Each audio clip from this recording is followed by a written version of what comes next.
Dear brothers and sisters in Christ, there is a famous saying from Saint Augustine which says, "Our hearts are restless until they rest in Thee, O Lord." Brothers and sisters, today we celebrate the solemnity of the most sacred time of Jesus.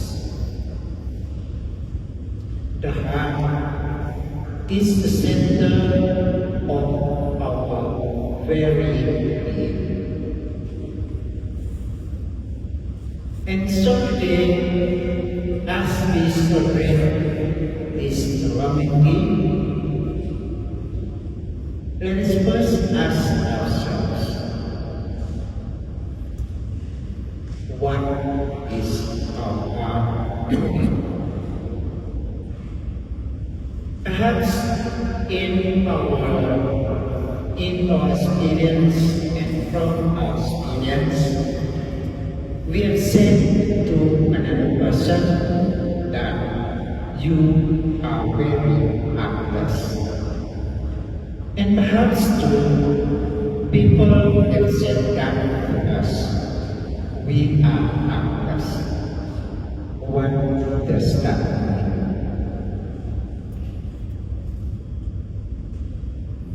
The heart being the center from which our feelings emerge, our emotions. When we say that someone is heartless, when we ourselves are heartless, it means that we don't care about another person. When we don't care about another person, we are full of hatred,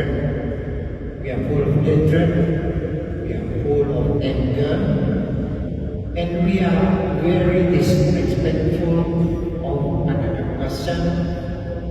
We are indeed very heartless.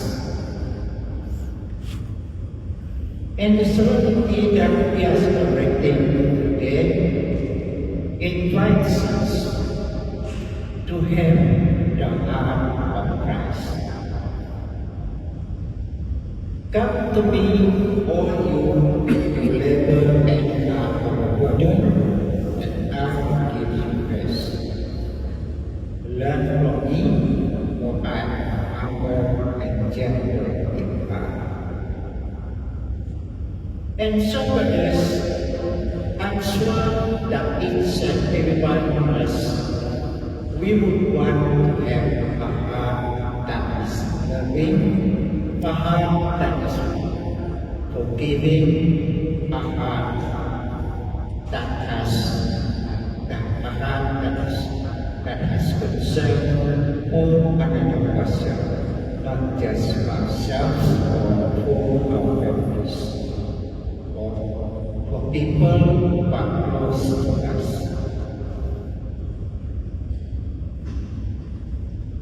And indeed, there are times when we hate somebody so much, when we are angry, when we hurt another person. And so we experience being hurt by another person. And so today, let's pray to God. Pray to Christ, our Lord, our Savior, that He may help us to love as He has loved us. And St. John reminds us in the second reading today that when we love another person, then God's love abides in us. God's love lives in us. And we live in God.